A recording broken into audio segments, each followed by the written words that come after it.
Assalamualaikum warahmatullahi wabarakatuh. Alhamdulillah wassalatu wassalamu ala Rasulillah wa ala alihi wa sahbihi wa man walah. Alhamdulillah, bersama saya lagi Ustaz Syed Muhammad Nur Hisham bin Tuan Padang dalam Motivasi Pagi Radio IKIM terbitan Maslina Alias. Okey, banyak dah saya duk cakap bab COVID, bab PKP. Kali ni saya nak sentuh sikit perkara yang berkait dengan Ramadan. Satu janji Rasulullah sallallahu alaihi wasallam, satu amalan dalam bulan Ramadan ini yang Nabi sallallahu alaihi wasallam janjikan kalau kita buat ia akan membawa keberkatan, berkat kita sekeluarga, anak isteri dalam rumah kita kalau kita buat. Dan amalan ini ada berkait dengan orang yang berpuasa sahaja. Apakah amalan tersebut? Kita banyak hari dah berpuasa ni. Ya, bulan Ramadan, puasa satu hal. Antara yang Nabi anjurkan sangat pada kita, tasahharu fa inna fis suhuri barakah. Nabi kata bersahurlah sebab sesungguhnya pada sahur itu ada berkat. Allahu akbar. Bersahurlah. Ini dianjurkan oleh Rasulullah sallallahu alaihi wasallam. Walaupun ada di kalangan kita yang cakap, dia kata, Ustaz, saya tak bersahur pun saya okey di siang hari. Saya boleh je puasa, Ustaz. Susah sangat nak bangun sebelum subuh pun tak selera nak makan. Jadi saya tak bersahur di siang hari, saya okey. Untuk maklumat para sahabat-sahabat yang dikasihi sekalian, para pendengar IKIM, kita bersahur bukan semata-mata untuk kuat di siang hari. Itu datang nombor 3, nombor 4. Nombor 1 sekali. Sebab apa bersahur? Sebab sahur itself adalah satu ibadah di sisi Allah. Sahur itu adalah sunnah Nabi Muhammad sallallahu alaihi wasallam. Apatah lagi kalau Rasulullah janjikan keberkatan kepada orang yang bersahur. Tentang kuat tak kuat di siang hari itu nombor 2. Yang penting kita nak dapat buat satu sunnah Nabi.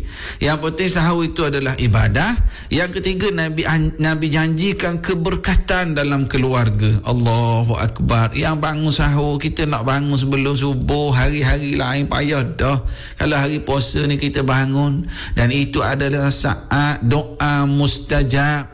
Kita bangun sebelum subuh tu, kita nak bersahur, boleh dulu kita nak sembahyang sunat tahajud 2 rakaat, ataupun kita nak solat witir, bangunlah bersahur. Kejutkan anak-anak kita. Mungkin ada anak kita yang umur 7 tahun. Darjah 1, darjah 2 yang baru nak belajar puasa.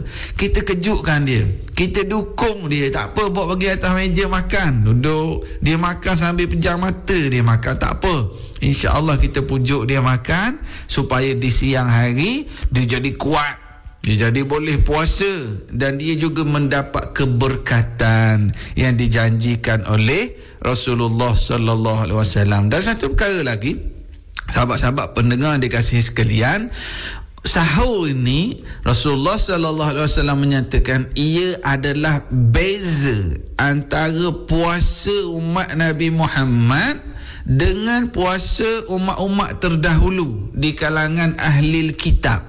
Sabda Rasulullah sallallahu alaihi wasallam dalam sepotong hadis yang lain, faslu ma baina siyamina wa siyami ahli kitab aklatus sahur. Maksudnya beza puasa kita dengan puasa ahli kitab ialah kita umat Nabi Muhammad ini disyariatkan, disunatkan bersahur. Bila saya sebut disyariatkan, bukan wajib, sunat sahur. Ustaz, saya tengah malam, saya layan, saya tengok TV dulu Ustaz, tidur lewat sikit. Sebelum tidur, saya makan nasi goreng dulu Ustaz. Saya makan mie goreng. Jadi saya bangun, subuh, mayang subuh, teruslah kira sahur nasi goreng dah malam tadi.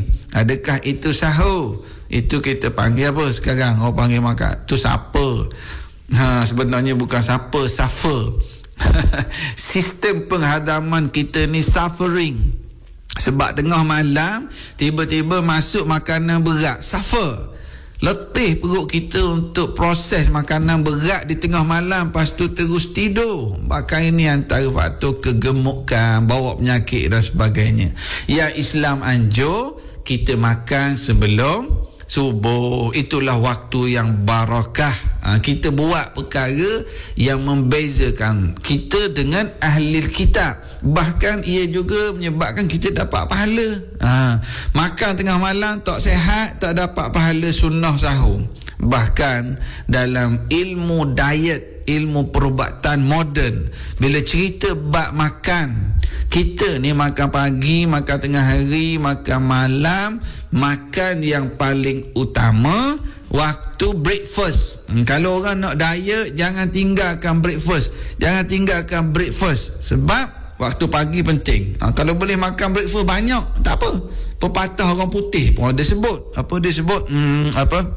Breakfast like a king, lunch like a prince, dinner like a pauper ataupun like a beggar. Pagi kalau nak sarapan, makanlah seperti maharaja, makan banyak. Masa sahur kalau boleh makan banyak. Jadi tally apa yang perubatan moden, ilmu diet moden sebut, makan jangan tinggal breakfast dengan apa yang dianjurkan oleh Islam, bersahur. Jadi bangunlah bersahur. Kejutkan anak isteri. Biasanya siapa bangun sahur dulu? Isteri ke suami? Biasa siapa bangun dulu? Mak ke ayah? Isteri bangun dulu, Ustaz. Inilah kehebatan para isteri. Dia bangun, dia panaskan lauk. Ibu-ibu mayang sunat 2 rakaat, itu waktu mustajab doa. Hebat orang perempuan ni, kita kena hargai lah. Ya, ni saya sendiri pun respect sangat. Orang perempuan kadang-kadang ada hari dia tak semayang, dia uzur, dia tak puasa, tapi bangun awal juga untuk menyediakan sahur untuk suami dan untuk anak-anak. Inilah juga keberkatan yang bakal Allah berikan kepada orang perempuan. Orang perempuan kata kita tak boleh nak puasa, Ustaz, kita uzur. Tapi sebenarnya dia sedang membuat pahala sebab menyediakan makanan bersahur. Nanti petang dia menyediakan makanan berbuka puasa untuk suami, untuk anak-anak dan keluarga. Kejutkan anak-anak.